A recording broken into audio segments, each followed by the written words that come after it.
Hello, my name is Thomas and welcome to this third video in this series all about James Bond's retirement reading. That music at the beginning is from the playlist created by Chris Blackwell, who is the man who created Blackwell Rum. This is the rum that James Bond has on his desk, apparently in the publicity photos for No Time to Die. He also has these books, and it's these books that I'm going through. The first one I went through was Time's Arrow, which I found a very good, interesting read, but it was quite high literature. The one that I was really looking forward to was this one, A Brilliant Darkness, all about a disappeared scientist. He's a nuclear physicist.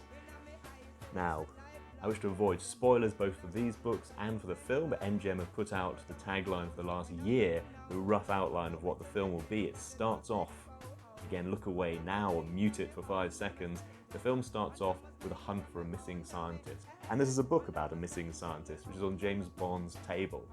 Maybe that's by accident. Maybe it's deliberate. I don't know. I don't know if MGM is really going through putting clues for the film all throughout the film. But anyway, it makes for a nice, interesting coincidence, and this makes for a really interesting read. With a title like A Brilliant Darkness, I was expecting a pretty dark, heavy mystery read. And there is a mystery, but I wouldn't describe this either as dark or heavy. It does touch on some very serious subject matter, but what I really like about this book, it's about a missing scientist, and for many mystery writers, for many novelists, that would almost be enough. But this has been written by a scientist, and for him, science is interesting, and he writes it in a very interesting, very accessible way. Again, I say accessible, I don't believe it's dumbed down. Indeed, it's hard for me. I don't have a huge scientific education. I thoroughly enjoyed it. And he interweaves the story of the science and the discovery of science with the story of this individual. His name is Torre Majorana.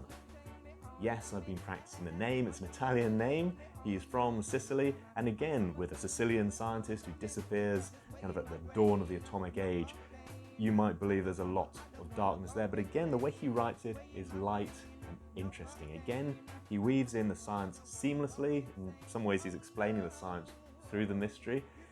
The writer is from Brazil, although he's also taught, lectured, researched at Cambridge and at Princeton.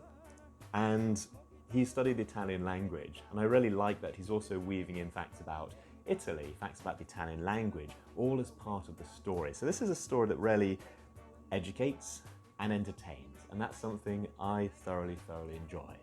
Whilst with Martin Amis's Time's Arrow, I found it kind of difficult to put down and pick back up again.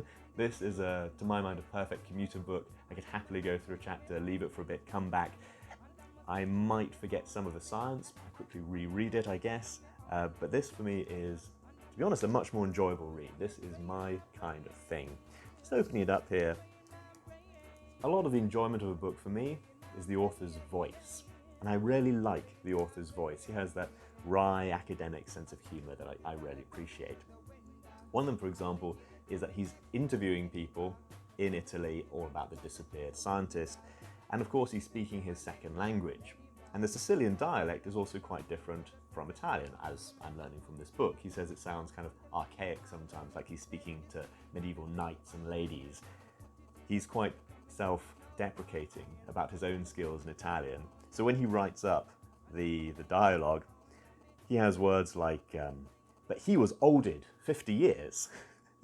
but when he writes what the Sicilians are saying, he's writing what they say in very beautiful, flowery English. So he's able to convey maybe the awkwardness of speaking a second language perfectly, all in English, as well as sometimes making commentary upon Italian history, again, the history of science. This is the book that I've enjoyed more than the other so far. I am going to review all three. Tomorrow I'll be reading Post-War and give you my synopsis of that. But I have to say, choosing between the two, A Brilliant Darkness is my kind of read. Now, if you'll excuse me, I'll be enjoying some of this Jamaican coffee from the Chemex filter, which, as some of you know, is the filter that Bond uses in From Russia with Love.